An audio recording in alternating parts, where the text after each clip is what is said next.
You probably heard in the media lately about the World Economic Forum, and they've told us that within less than 8 years, you are going to own nothing and you're going to be happy.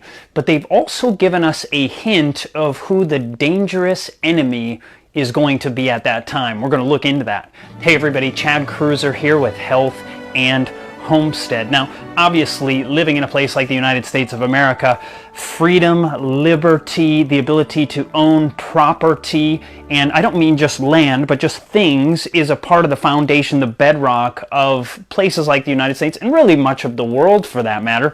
And to be told that people on planet Earth in just 7 years are going to own absolutely nothing, I thought about this and I thought that's a little extreme. I wonder what they mean, and so I wanted to look not what people said about this, but going to the actual sources of the World Economic Forum. I wanted to know, what did they mean by this idea that you will own nothing and be happy? But before we go into that, who or what is the World Economic Forum? The World Economic Forum, according to their own website, is basically a consortium of multinational corporations leaguing together with leaders of countries, people within cabinets, within the presidencies or the prime ministers of various countries, along with potentially the Vatican, leaguing up together and trying to create a new world, a new order to the world. I want to talk about who the potential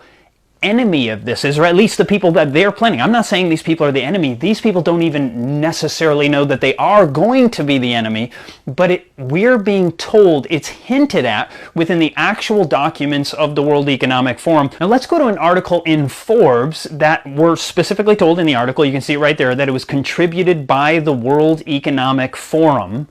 And it says, "Welcome to 2030, I own nothing, have no privacy, and life has never been better." Now, once again, let's see how this organization, the World Economic Forum, is in connection with the papacy. On the World Economic Forum official website, it says, what is inclusive capitalism and why does it matter? Well, the question is, what is inclusive capitalism? It is this actual website. This website here tells you what inclusive capitalism is. This is inclusivecapitalism.com. It's called the Council for Inclusive Capitalism. Here you have the Pope standing right next to Lynn Forrester de Rothschild.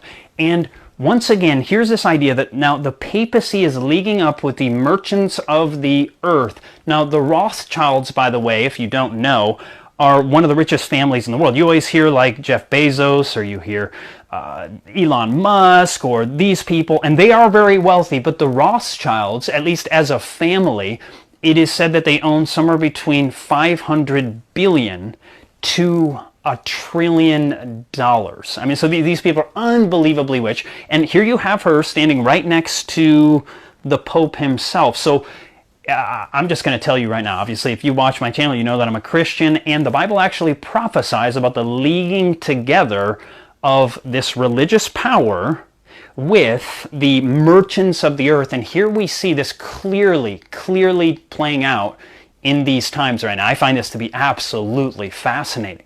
On their website, they tell us, we are mobilizing the private sector to create a more inclusive, sustainable, and trusted economic system. So here's the papacy and the merchants of the earth working together to make an economic system that sounds very nice, right? It's going to be economical, it's going to be sustainable, this is going to be helpful. But if it goes along with the World Economic Forum's ideas, what it means is you'll own nothing. And so that's a strange idea. Now, I understand some people love the idea of the government owning everything, because the idea is that government is a good thing always, which, don't get me wrong, I respect the government, I pay my taxes, I do these things, and I'm happy to live with a just government that allows people freedom.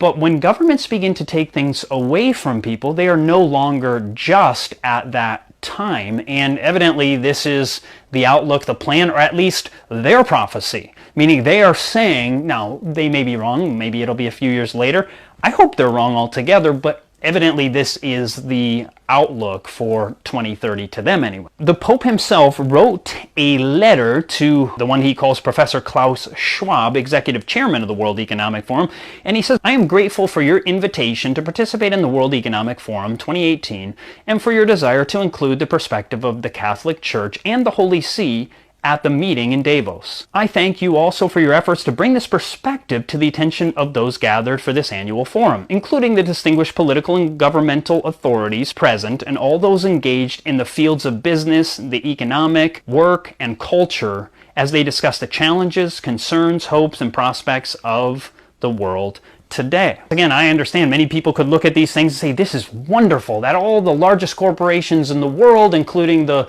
largest church in the world with the Pope himself, are leaguing together to bring about a better world. And that sounds wonderful, doesn't it?